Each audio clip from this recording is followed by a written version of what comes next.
اما بعد، السلام علیکم ورحمۃ اللہ تعالی وبرکاتہ۔ معزز حاضرین اکرام،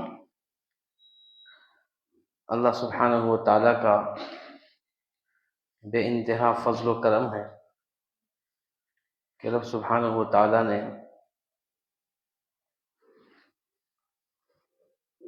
فجر کی نماز باجماعت ادا کرنے کی توفیق عطا فرمائی، اور پھر کچھ دین سیکھنے سمجھنے کے لیے وقت نکال کر اس کے گھر میں بیٹھنے کا بھی اللہ پاک نے یہ عظیم موقع عطا فرمایا۔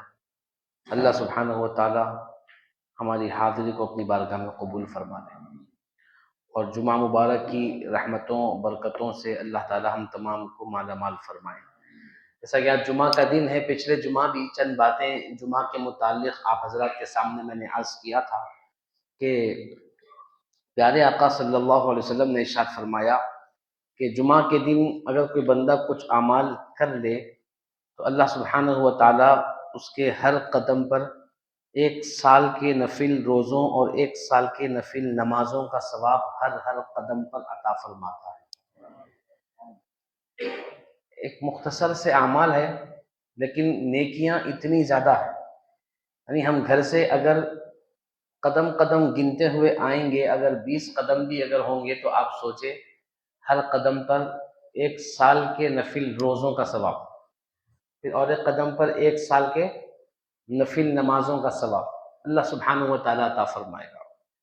تو کوئی بڑا مشکل کام نہیں، آسان کام ہے، بس اہتمام کرنا ہے۔ جمعہ کے دن کی بڑی فضیلت حدیث پاک میں آئی ہے، جس طرح جمعہ کے دن کو برکت والا دن کہا گیا ہے، اسی طریقے سے ہفتے میں جتنے دن ہیں ان تمام دنوں کا سردار جمعہ کا دن ہے، اور جمعہ کے دن کو سید الایام اس لیے کہا گیا اور اس لیے بابرکت اور عظمت والا دن کہا گیا کہ صحابہ اکرام نے حضرت آقا کریم صلی اللہ علیہ وسلم سے پوچھا کہ یا رسول اللہ، یہ جمعہ کا دن اتنا برکت والا کیوں ہے؟ تو پیارے آقا کریم صلی اللہ علیہ وسلم نے ارشاد فرمایا کہ اس دن ہمارے باپ حضرت آدم علیہ السلام کی پیدائش ہوئی ہے۔ مزید اس کے ہر وقت میں اللہ تعالیٰ نے برکتیں عطا فرمائی ہے۔ تو ہمارے لیے جو عمل کرنے کے لیے آسان باتیں ہیں کہ جس کے ذریعے سے ہم بہت ساری نیکیاں جما سکتے ہیں، کہ جس کا آپ تصور کریں ہر قدم پر 1 سال کے نفل روزوں 1 سال کے نفل نمازوں کا ثواب، یہ کوئی معمولی اپارچونیٹی نہیں ہے بلکہ بہت بڑی نعمت اللہ کی طرف سے اور ایک انعام کا راستہ ہمیں دیا جا رہا ہے۔ کرنا کیا ہے کہ جمعہ کے دن ذرا جلدی اٹھنا ہے، اور دنوں میں جتنا ہم وقت پہ اٹھتے ہیں جمعہ کے دن تھوڑا پہلے اٹھنا۔ مثال کے طور پہ اگر عام دنوں میں 5:30 کو اٹھے تو جمعہ کے دن 5:15 کو اٹھ جانا، 5 بجے اٹھ جانا، اگر ممکن ہو تو 2 رکعت 4 رکعت تہجد کی نماز پڑھ لیں۔ عام دنوں میں جو وقت ہمارے اٹھنے کا ہے اس سے تھوڑا پہلے اٹھنا پہلا عمل۔ دوسرا عمل بتایا گیا کہ جمعہ کی نماز کی تیاری کرنا۔ تیاری کیا کرنا؟ غسل کرنا، اچھے کپڑے پہننا۔ غسل جمعہ کے دن بہت ہی برکتوں کا ذریعہ بنتا ہے۔ حضور پاک صلی اللہ علیہ وسلم نے جمعہ کے دن غسل کرنے کی خاص تاکید فرمائی ہے۔ تو جو بچے ہمارے اسکول جانے والے ہیں، چھوٹے بچے ہیں، ان بچوں کو بھی جمعہ کے دن غسل کروانا۔ بڑے حضرات، خواتین، مرد و حضرات تو کرنا ہی ہے، لیکن چھوٹے بچوں کو بھی جمعہ کے دن غسل کروانا۔ ہمارے پاس اکثر کیا ہوتا ہے، سنڈے کے دن غسل کراتے ہیں۔ بچہ اگر بولا بھی امی ابا جمعہ ہے میں نہاتا ہوں، تو نہیں، اتوار کو چھٹی رہتی، اتوار کے دن نہو بولتے ہیں۔ تو جمعہ کے دن اگر ہم اپنے چھوٹے بچوں کو غسل کروائیں گے تو 2 فائدے ہوں گے۔ پہلا فائدہ یہ ہوگا کہ جمعہ کے دن غسل کرنے سے جو برکتیں حاصل ہوتی ہیں اللہ تعالیٰ ان برکتوں سے ہمارے بچوں کو مالا مال فرمائے گا، اور دوسرا فائدہ یہ ہوگا کہ ہمارے بچوں کو خود بخود جمعہ کے دن غسل کرنے کا اہتمام اور اس کا شوق پیدا ہوگا۔ اگر ہم بچپنے ہی سے جمعہ کے دن کو اگنور کریں گے اور بچوں کو بولیں گے بیٹے اتوار کے دن نہا لو، اتوار کے دن دیکھیں گے، چھٹی کے دن دیکھیں گے، بعد میں دیکھیں گے، تو اس سے ہم خود اپنے بچوں کو جمعہ کے دن کی فضیلت سے محروم بھی کر رہے ہیں، اور ان کے دلوں سے جمعہ کی عظمتوں کو نکال بھی رہے ہیں۔ تو جمعہ کے دن غسل کرنا، اچھے کپڑے پہننا، اور اچھے کپڑے کون سے ہوتے ہیں؟ ظاہر سی بات ہے لباس سب سے بہتر وہ ہے جس میں ہمارا سطر جتنا اچھا چھپ جائے۔ یہ جو کرتا پیجامہ ہے، جبہ ہے، جو اسلامی لباس جو کہ کہا جاتا ہے، آپ اس میں غور کریں کہ پینٹ بشرٹ کے مقابلے میں کرتا پیجامہ جبہ وغیرہ میں ہمارے سطر کو اچھی طریقے سے ڈھانکا جا سکتا ہے۔ اکثر پینٹ بشرٹ پہننے والوں کی طرف سے شکایت ہوتی ہے اور کپڑے ٹائٹ ہوتے ہیں جس کی وجہ سے ان کے جسم کے اعضاء محسوس ہوتے ہیں، اور خاص طور پر کئی آج کل کے بچے ایسے ہیں جو پینٹ بشرٹ پہن کے نماز میں آتے ہیں اور جینس وغیرہ پہنتے ہیں، چھوٹی ٹی شرٹ پہنتے ہیں اور سجدے میں جاتے ہیں تو پیچھے کا پورا حصہ ان کا کھل جاتا اور ان کی نماز چلی جاتی ہے۔ نماز کی حالت میں 3 مرتبہ سبحان اللہ کہنے کے مقدار میں اگر ناف سے گھٹنے تک کا حصہ کھلا رہ جائے گا تو نماز پڑھنے والے کی نماز ٹوٹ جائے گی، اس کی نماز قبولی نہیں ہوگی۔ تو لہٰذا اس حساب سے ہمیں کوشش یہ کرنا ہے کہ اچھا لباس جب کہا جائے تو ہمارا ذہن یہ چلے جائے کہ ہم کرتا پیجامہ اور جبہ وغیرہ پہنیں، اچھا لباس، خوشبو لگائیں، سرما لگائیں، اور مسجد کو پیدل جانا، مسجد جل جانا، مسجد کو پیدل جانا، امام کے قریب بیٹھنا، خطبہ غور سے سننا، کوئی لغو یعنی بیکار کا کام نہ کرنا، یہ ہے وہ آداب جن کا اہتمام کرنے سے اللہ تعالی ہر قدم پر 1 سال کے نفل روزوں اور 1 سال کے نفل نمازوں کا ثواب بندے کو عطا فرماتا ہے۔ کوئی مشکل ہے؟ آسان کام ہے، اٹھنا تو ہے کیسا بھی، عام دنوں میں جو اٹھتے 5-10 منٹ پہلے اٹھ جانا، غسل کرنا آسان کام، اچھے کپڑے پہننا بہت اچھی بات ہے، خوشبو لگانا، سرما لگانا یہ بھی اچھی بات ہے، مسجد ذرا جلدی آ جانا، جیسا کہ 12:30 کو اذان ہوتی 12:30 کو چلے جانا، جتنا جلدی ہو سکے مسجد میں داخل ہونے کی کوشش کرنا، یہ اہتمام ہے جمعہ کے دن کا۔ یہ جمعہ کے دن کو خاص طور پہ ایک ہم کیا کرنا چاہیے، اس کو ایک پروٹوکول دے رہے ہیں، اس کو ایک مقام دے رہے ہیں، اس کا احترام کر رہے ہیں، اس کے لیے اہتمام کر رہے ہیں، تو کیا کرنا پڑے گا؟ ذرا جلدی چلے جانا، اذان سے پہلے آئے تو بہت اچھی بات ہے۔ حضور نے فرمایا جو سب سے پہلے جمعہ کے دن مسجد میں آئے گا اس کو اللہ کی راہ میں اونٹ قربان کرنے کا ثواب عطا کیا جائے گا، اس کے بعد جو آئے گا اس کو اس سے اور چھوٹا جانور اللہ کی راہ میں قربان کرنے کا ثواب دیا جائے گا، بیل وغیرہ، اور اس کے بعد جو آئے گا اس کو بکرا ذبح کرنے کا ثواب دیا جائے گا، اس کے بعد جو آئے گا اس کو مرغی اللہ کی راہ میں قربان کرنے کا ثواب دیا جائے گا، اس کے بعد جو آئے گا اس کو انڈا اللہ کی راہ میں صدقہ کرنے کا ثواب دیا جائے گا۔ اسی ترتیب سے ثواب آنے والوں کو ملتا رہے گا۔ اور جیسے ہی عربی خطبہ شروع ہو جائے گا، جیسے ہی خطیب وہ سیڑھیوں کا جو ممبر رہتا وہ ممبر پر چڑھ گئے تو سمجھو اس کے بعد آنے والے ثواب سے محروم ہو جاتے ہیں، کیونکہ حضور نے فرمایا کہ اللہ تعالیٰ جمعہ کے دن مسجد کے دروازوں پر فرشتوں کو رجسٹر دے کے بٹھا دیتے، جتنے لوگ آ رہے ہیں، کون کب آ رہے ہیں، ان کے نام ان کے والد کے نام کے ساتھ رجسٹر میں انٹری ہوتی، کون کب آئے، پہلے کون آئے، پہلے کتنے لوگ آئے، دوسرے کتنے لوگ آئے، اس طریقے سے ہمارا نام ہمارے والد کے نام کے ساتھ حدیثوں میں آقا کریم صلی اللہ علیہ وسلم نے ارشاد فرمایا۔ اور جیسے ہی عربی خطبہ شروع ہوتا وہ فرشتے جو دروازے کے پاس کھڑے ہوئے ہیں رجسٹر بند کر کے وہ لوگ بھی بیٹھ کے خطبہ شروع سنتے رہتے، تو اس کے بعد جو آنے والے لوگ ہیں ان کا نام رجسٹر میں انٹر ہوتا ہی نہیں، جس کا نام رجسٹر میں انٹر ہے ہی نہیں، وہ خطبے کے واسطے جو اجر و ثواب کے وعدے ہیں وہ اجر و ثواب سے بندے محروم ہو جاتے ہیں۔ تو اس لیے جلد سے جلد مسجد کو آنے کی کوشش کرنا، پھر امام کے قریب بیٹھنے کے واسطے جلدی آنا ہی ہے، امام کے قریب بھی بیٹھنا ہے، 1 سال کے نفل روزوں اور 1 سال کے نفل نمازوں کا ثواب پانا ہے تو امام کے قریب بیٹھنا۔ اچھا، امام کے قریب بیٹھنے کے لیے کیا بتایا گیا؟ دیکھیں آپ کہ امام کے قریب بیٹھنے کے واسطے 2 حصے رہتے۔ اب امام صاحب کے بالکل پیچھے کون رہتے؟ مؤذن صاحب۔ اب مؤذن صاحب کے پاس 2 حصے ہیں، ایک رائٹ سائڈ کا حصہ ہے، ایک لیفٹ سائڈ کا حصہ ہے، یعنی امام صاحب کے دائیں جانب کا حصہ، بائیں جانب کا حصہ۔ فرمایا کہ مسجد کی صفوں میں سب سے افضل ترین صف جس میں سب سے زیادہ اجر و ثواب دیا جاتا ہے وہ ہے مسجد کی پہلی صف۔ مسجد کی تمام صفوں میں سب سے زیادہ اجر و ثواب جس صف میں ملتا ہے وہ ہے پہلی صف۔ اب پہلی صف میں دو حصے ہیں، سیدھی جانب امام کی سیدھی طرف کا حصہ، بائیں طرف کا حصہ۔ تو فرمایا ان دو حصوں میں جو سیدھی طرف کا حصہ ہے وہ افضل ہے، سیدھی طرف رہنے والوں کو اور ثواب دیا جائے گا۔ اب سیدھی طرف میں جو امام کے بالکل قریب ہے، مؤذن صاحب کو لگ کے، ان کو اور ثواب دیا جائے گا۔ پھر فرمایا اس کے بعد کون سی صف ہے؟ دوسری صف، پھر تیسری صف، پھر چوتھی صف، اس طریقے سے آگے تک لاسٹ تک کی صفیں کو اجر و ثواب دیا جائے گا۔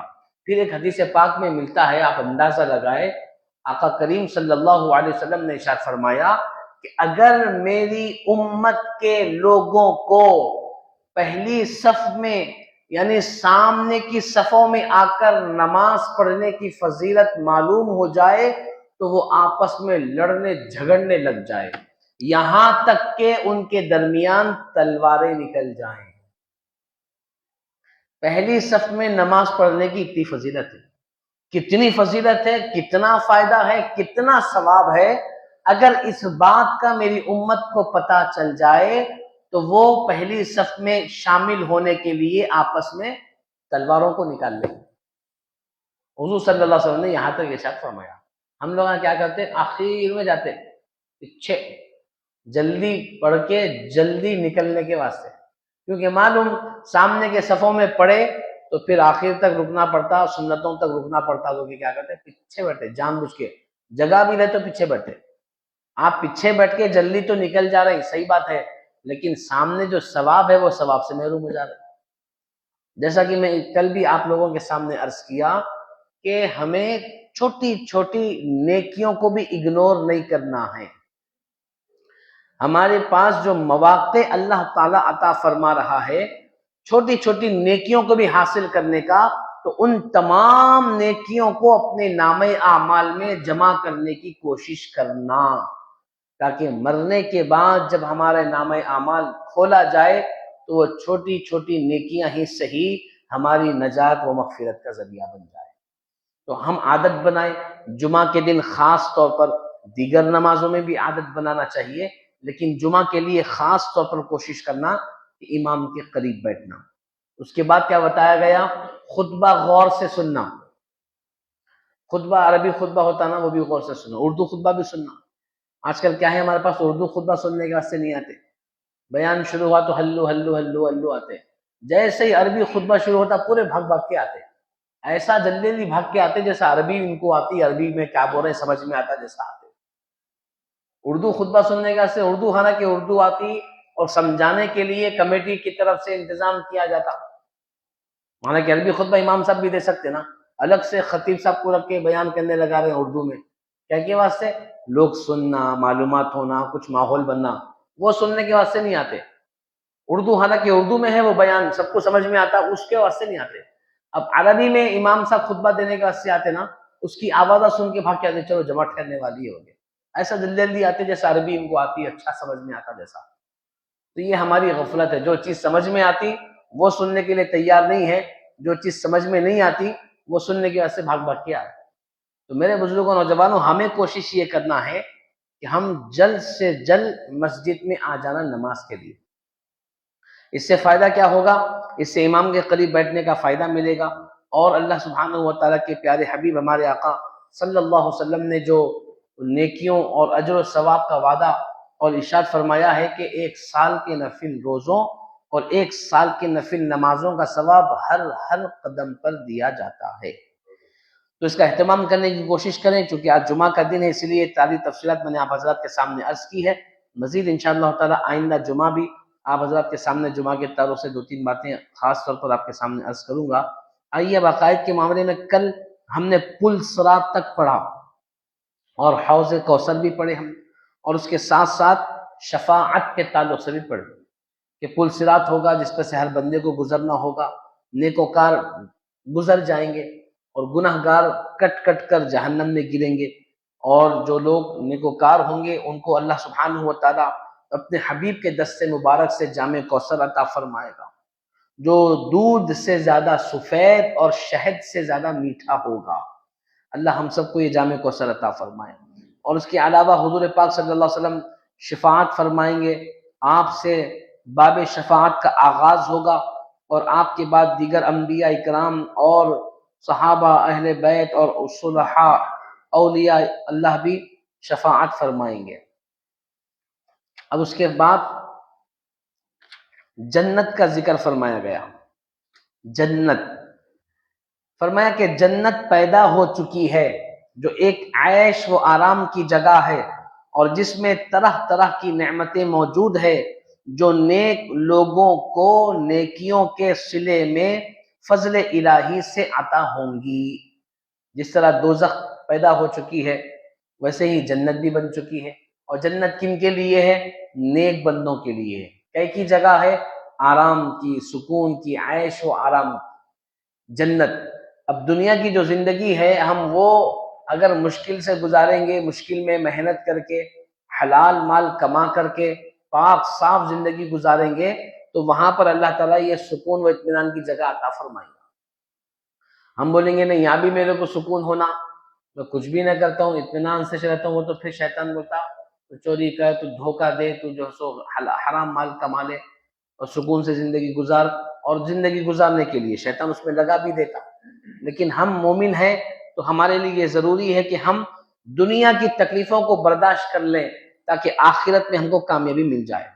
جنت اور اہل جنت کبھی فنا نہ ہوں گے، نہ جنتیوں کو کسی قسم کی تکلیف یا رنج و غم ہوگا، کسی قسم کا نہیں ہوگا، بلکہ وہ اپنے اپنے نیک اعمال کے اندازے سے ہمیشہ عیش و آرام میں رہیں گے۔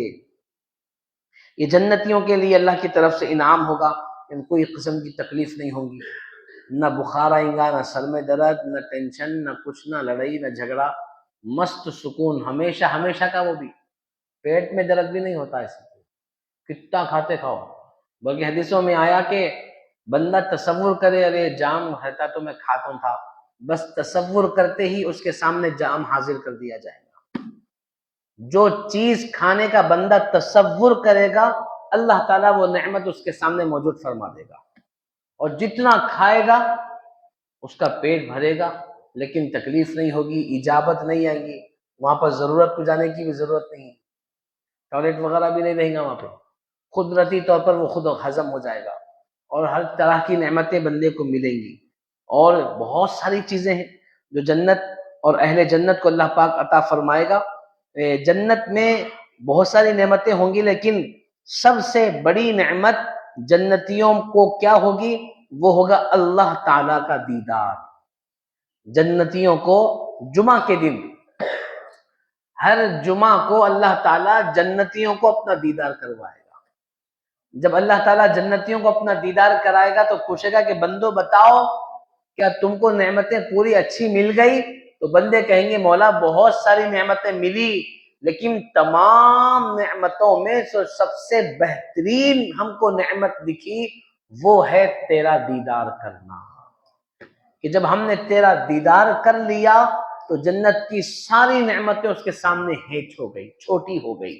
ہمارے لیے سب سے عظیم، سب سے بڑی نعمت اگر کوئی ہے تو وہ تیرا دیدار کرنا ہے۔ بالکل اسی طریقے سے اب یہ کس کو نصیب ہوگا؟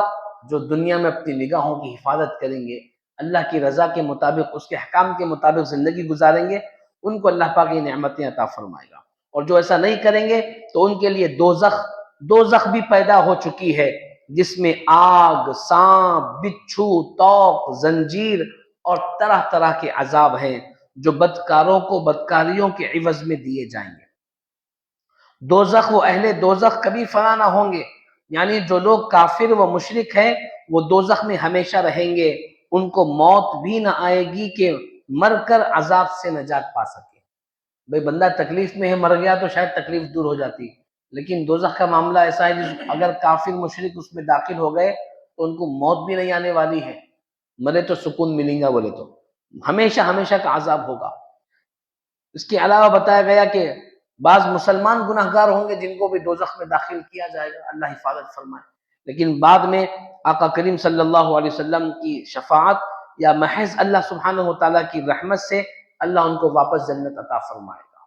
لیکن ہمارے لیے ذمہ داری ہے کہ ہم ہمیشہ دوزخ سے پناہ مانگے، اس کے عذاب سے پناہ مانگے، ایک سیکنڈ کے لیے بھی دوزخ میں جا سکیں ایسا ہمارا کوئی عمل نہ ہو، اور اگر ہو بھی جائے تو اللہ ہم کو معاف کرے۔ اس طریقے سے ہمیشہ اللہ سے دعا مانگتے رہے، ہمیشہ اللہ سے دعا مانگنا کہ دوزخ کے عذاب سے بچا لے، داخلے سے بچا لے، آنکھ سے بچا لے، تاکہ ہم بار بار دعا کریں گے اللہ سبحانہ وتعالیٰ ضرور بضرور دعاؤں کی برکت سے حضور پاک صلی اللہ علیہ وسلم کے صدقے میں ہم کو دوزخ سے عذاب اور اس کے عذاب سے اللہ تعالیٰ ہماری حفاظت فرمائے گا۔ پروردگار عالم ہم گناہ گاروں کے ان باتوں کو سننے کو قبول فرما لے، قیامت کی ہولناکیوں سے بچا لے، اور حضور کی شفاعت عطا فرمائے، جنت میں داخلہ عطا فرمائے، دوزخ سے اللہ پاک ہماری حفاظت فرمائے، آمین ثم آمین بجاہ النبی الکریم صلی اللہ علیہ وسلم۔ آئیے دعا، آج کی دعا ہے، کل ہم نے پڑھا تھا مسجد میں داخل ہوتے وقت کی دعا۔ مسجد میں داخل ہوتے وقت کی دعا کے تعلق سے آپ کو میں نے عرض کیا کہ جو اکثر ہم پڑھتے ہیں اللہم افتح لی ابواب رحمتک، اتنی دعا پڑھتے ہیں، لیکن اس کے ساتھ ساتھ حدیثوں میں جو جملہ اضافہ ہے وہ ہے درود شریف کا۔ وہ کیا ہے؟ بسم اللہ والصلاۃ والسلام علی رسول اللہ، یہ جملہ پڑھنا ہے، یعنی مسجد میں داخل ہوتے وقت بھی اور مسجد سے باہر نکلتے وقت بھی دعا کے ساتھ یہ جملہ اضافہ کرنا ہے۔ میں نے کل بھی عرض کیا کہ مدینہ پاک میں آج بھی مسجد نبوی شریف میں داخل ہونے اور باہر نکلنے کے ساتھ یہ درود پاک لکھا ہوا ہے، بسم اللہ والصلاۃ والسلام علی رسول اللہ۔ داخل ہوتے وقت اللہم افتح لی ابواب رحمتک، اور آج کی دعا مسجد سے باہر نکلتے وقت کی دعا، بسم اللہ والصلاۃ والسلام علی رسول اللہ، اللہم انی اسألک من فضلک ورحمتک، کا ترجمہ اللہ تعالیٰ کا نام لے کر نکلتا ہوں اور درود و سلام نازل ہو ہمارے سردار حضرت محمد مصطفیٰ صلی اللہ علیہ وسلم پر، اے اللہ میں تجھ سے تیری رحمت اور تیرا فضل مانگتا ہوں۔ صحیح مسلم شریف میں یہ دعا آئی ہے، لہٰذا اس کا اہتمام کریں، جب کبھی بھی مسجد میں داخل ہوں بسم اللہ والصلاۃ والسلام علی رسول اللہ، اللہم افتح لی ابواب رحمتک۔ جب کبھی بھی مسجد سے ہم باہر نکلیں بسم اللہ والصلاۃ والسلام علی رسول اللہ، اللہم انی اسألک من فضلک ورحمتک، اور مسجد میں داخل ہوتے وقت سیدھا پیر داخل کر کے دعا پڑھنا ہے، داخل ہوتے وقت سیدھا پیر داخل کرے اور دعا پڑھے، اور باہر نکلتے وقت بایاں پیر باہر نکالے اور دعا پڑھتے ہوئے باہر نکلے۔ اب اس کی بے انتہا برکتیں ہوں گی کہ اس کی وجہ سے اللہ تعالی ہمارے لیے رحمت کے دروازے کھولے گا، اور ہمارے لیے اللہ سبحانہ وتعالیٰ کی طرف سے رزق کے دروازے کھولیں گے، اس کا فضل ہم کو نصیب ہوگا اگر ہم ان دعاؤں کا اہتمام کریں گے۔ اور آج تک ہم نے گھر میں داخل ہوتے وقت، گھر سے نکلتے وقت، اور اس کے علاوہ آئینہ دیکھتے وقت، کپڑے پہنتے وقت، بیت الخلاء میں جاتے وقت، بیت الخلاء سے نکلتے وقت، سوتے وقت کی دعا اور نیند سے بیدار ہوتے وقت کی دعا، تقریباً اتنی دعاؤں کو ہم نے پڑھا ہے۔ لہٰذا گزارش ہے آپ حضرات سے خاص طور پر کہ ان تمام دعاؤں کو اپنی زندگی میں شامل فرمائیں۔ اس کے لیے شیطان آپ کو بھلائے گا، میں بار بار عرض کر رہا ہوں، ان دعاؤں میں اتنی برکتیں ہیں، اتنی برکتیں ہیں جس کا آپ تصور بھی نہیں کر سکتے، بے انتہا برکتیں ہیں۔ آپ ان دعاؤں کا اہتمام کریں گے تو دیکھیں گے کہ آپ کے ہر کام میں برکت ہوگی، جو آپ چاہ رہے ہیں، جیسا چاہ رہے ہیں ویسے آپ کے کام بننا شروع ہو جائیں گے جب آپ ان تمام دعاؤں کا اہتمام کرنے لگیں گے۔ بزرگوں نے بتایا کہ اگر دعاؤں کا اہتمام کر کے بندہ گھر سے نکلے گا تو جس مقصد کے لیے نکلے گا اللہ پاک وہ مقصد پورا فرما دے گا۔ کیوں؟ اس لیے کہ اللہ کا نام لے کر گھر سے نکلا۔ جب اللہ کا نام لے کر گھر سے نکلا، اللہ تعالیٰ اپنے فضل سے اس کا کام بنا دے گا، اور اللہ کو یاد کر کے کام کریں گے تو ظاہر سی بات ہے ہر کام میں برکت ہوگی۔ تو اس حساب سے آپ دیکھیں تو جتنی دعائیں ہیں، سوتے وقت کی، اٹھتے وقت کی، بیت الخلاء جاتے وقت کی، نکلتے وقت کی، آئینہ دیکھتے وقت کی، کپڑے پہنتے وقت کی، گھر میں داخل ہوتے وقت کی، گھر سے نکلتے وقت کی، اذان کے بعد کی، اور مسجد میں داخل ہوتے وقت کی، اور مسجد سے نکلتے وقت کی بھی دعا، ان تمام دعاؤں کا ہم اہتمام کریں، اس کو پڑھتے جائیں، اپنے بچوں کو سکھائیں، اور عادت بنانے کے لیے ضروری ہے خود بھی پڑھنے کے ساتھ دوسروں کو بھی پڑھانا، تو عادت ہو جاتی ہے۔ ہم دوسروں کو پڑھائیں گے، بولیں گے، ریپیٹ کریں گے تو ہم کو بھی عمل کا موقع ملے گا، اور دوسروں کو بولنے کی وجہ سے ہم خود عمل کریں گے اور دوسروں کو بھی عمل کرانے کا ہم کو ثواب ملتا چلا جائے گا۔ اللہ تعالی ہمیں ان دعاؤں کا ہمیشہ اہتمام کرنے کی توفیق عطا فرمائے۔ سورہ فاتحہ کی تلاوت کریں گے۔ اعوذ باللہ من الشیطان الرجیم، بسم اللہ الرحمن الرحیم، الحمد للہ رب العالمین، الرحمن الرحیم، مالک یوم الدین، ایاک نعبد و ایاک نستعین،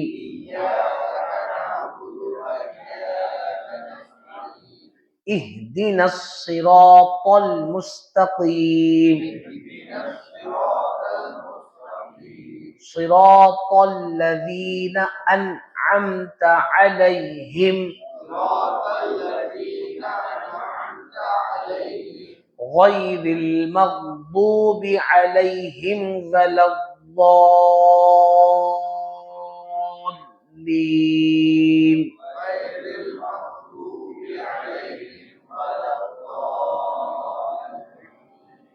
آمین۔ سورۃ الاخلاص۔ بسم اللہ الرحمن الرحیم، قل هو اللہ احد، اللہ الصمد، لم یلد ولم یولد، یو کو کھینچنا ہے، یولد نہیں، یولد، لم یلد ولم یولد، ولم یکن لہ کفوا احد، ولم یکن لہ کفوا احد۔ یہ بڑا خوبصورت سورہ ہے اور اللہ کے رسول پیارے آقا صلی اللہ علیہ وسلم کا پسندیدہ سورہ ہے۔ کثرت سے اس کو آپ پڑھتے رہیں، ورد کرتے رہیں، خاص کر نمازوں میں اس کا اہتمام کرتے جائیں۔ انشاءاللہ کل سے سورہ فلق کی بھی ہم مشق شروع کریں گے، اور پھر درمیان میں اس کا ہم ایک دوسرے کو سنیں گے بھی انشاءاللہ تعالی۔ مزید اتوار کے دن انشاءاللہ تعالی، کیونکہ ہمارے 10 دن ایک اشرا ہماری تربیتی کلاس کا ہو چکا ہے الحمدللہ، تو اتوار کے دن انشاءاللہ تعالی جامعہ نظامیہ کے مفتی صاحب انشاءاللہ تشریف لائیں گے۔ آپ حضرات سے گزارش ہے کہ اتوار کے دن خاص طور پہ چھٹی ہے اور کہ آرام نہیں، بلکہ بچوں کو اٹھا کے سب کو لے کے آنا، کیونکہ اب مہمان آئیں گے صبح صبح۔ آپ کہیں دیکھیں فجر کے بعد پروگرام ہو رہا، جلسہ ہو رہا، ہوتا کہیں بھی پورے مغرب کے بعد، عشاء کے بعد، رات تک ہوتے۔ ہماری یہ کمیٹی، انتظامی کمیٹی اور ہماری علماء نظامیہ آرگنائزیشن کی طرف سے یہ کوشش ہے کہ یہ بہترین عمل ہے، صبح کے وقت میں سیکھنا سکھانا، ایسی محفل سجانا، یہ بہترین عمل ہے۔ تو ہمارے سمجھتا ہوں حیدرآباد کی تاریخ میں بہت کم ایسا عمل ہوا ہوگا کہ فجر کے بعد جلسہ ہو رہا، فجر کے بعد تربیت کی کلاس ہو رہی، ماشاءاللہ۔ تھکے ہوئے رہتے، سوتے رہتے، ماشاءاللہ یہاں پہ کتنے اونگرے، نیند آ رہی تو بھی نہیں اونگرے، سن رہے غور سے، حالانکہ نیند بول رہی، شیطان تو طرف جا رہا ہوگا، شیطان بول رہا ہوگا غارت پڑھو ایسی کی تیسی لوگوں کی، کمیٹی والوں کی، کیا لے کے بیٹھے پوروں کو بٹھا دیے مسجد میں، نیند چھوڑ کے لوگ آگے بیٹھے ہوئے، شیطان بول رہا ہوگا، لیکن انہیں بولے تو ہوتا کچھ بھی، اللہ نیکیاں ہی نیکیاں دیتے رہتا اور ثواب ہی ثواب ملتے رہتا، پوچھو نہ کو آؤ۔ تو اتوار کے دن انشاءاللہ تعالی مہمان علماء عالم دین آئیں گے انشاءاللہ، ان سے ہم خطاب سنیں گے، اتنا ہی اشراق تک، زیادہ لمبا نہیں ہوگا، کہیں ڈر جائیں گے آپ لوگ، کہاں 9 بجے تک کس سے کی سنڈے ہے بول کے، آپ لوگوں کو اشراق تک کی چھٹی مل جائیں گی۔ اب انشاءاللہ اس میں ایک کوشش یہ کر رہا ہوں، ایک 5 سے 10 منٹ وہ مفتی صاحب سے سوالات بھی کریں، ان کے جو نصیحتیں ہوں گی وہ سنیں گے 15 منٹ، اس کے بعد 10 منٹ سوال و جواب بھی ہوں گے۔ آپ لوگوں کے کوئی کوشچن ہے، سوال ہے تو آپ لوگ سوچ کے رکھیں، میرے سے آپ بولیں، انشاءاللہ تعالی مفتی صاحب آنے کے بعد 10 منٹ میں ہم ان سے سوالات بھی پوچھیں گے، تاکہ آپ کے پرسنل کوئی مسائل وغیرہ ہے، معلومات کرنا چاہ رہے ہیں تو وہ بھی آپ ڈسکس کریں گے تو وہ جواب دیں گے، تو آپ کے بھی علم میں اضافہ ہوگا اور آپ کا سوال جتنے لوگ سنیں گے ان کے بھی علم میں اضافہ ہوگا انشاءاللہ تعالی۔ لہٰذا اس پر آپ عمل کریں۔ اتوار کے دن کو یاد رکھیں، آج جمعہ ہے، اور کوشش کریں کہ جمعہ کی نماز کو آپ جلد سے جلد پورے اہتمام کے ساتھ آئے۔ پروردگار عالم آج کے دن کی برکتوں سے ہمیں مالا مال فرما۔ تو نے ہمیں نماز فجر پڑھنے کی توفیق دی ہے، دیگر نمازیں بھی پورے اہتمام سے باجماعت پڑھنے کی توفیق عطا فرما۔ شیطان کے بہکاوے سے، نفسانی خواہشات سے بچا لے مولا۔ ہم گناہ گاروں کی ٹوٹی پھوٹی دعا کو حضور پاک صلی اللہ علیہ وسلم کے صدقے تو فعل میں قبول فرما۔ آمین بجاہ النبی الکریم والحمد للہ رب العالمین۔ سبحان اللہ و بحمدہ، سبحانک اللہم و بحمدک ونشہد ان لا الہ الا انت نستغفرک ونتوب الیک۔ اللہم صلی علی سیدنا محمد وعلی آلہ واصحابہ افضل صلواتک وعدد معلوماتک وبارک وسلم۔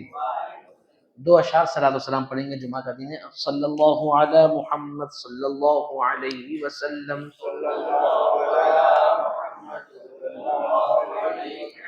صلی اللہ علی محمد صلی اللہ علیہ وسلم۔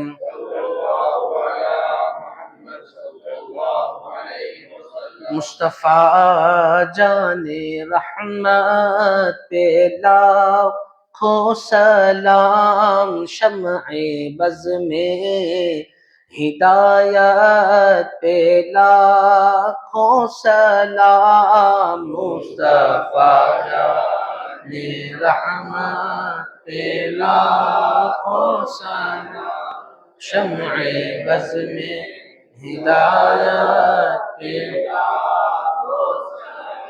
ہم غریبوں کے آقا پہ بے حد درود، ہم فقیروں کی ثروت پہ لاکھوں سلام۔ مصطفیٰ جان رحمت پہ لاکھوں سلام، شمع بز میں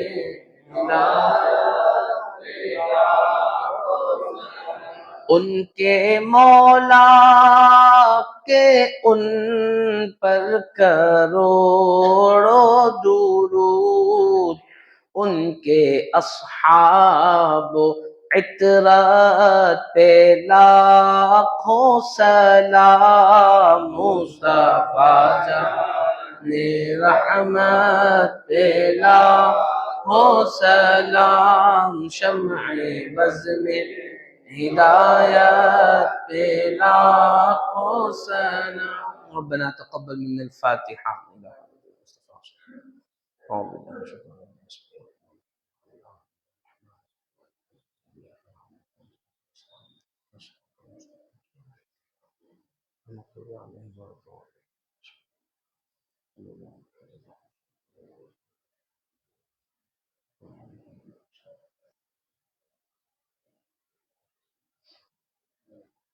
ان اللہ وملائکتہ یصلون علی النبی یا ایہا الذین آمنوا صلوا علیہ وسلموا تسلیما۔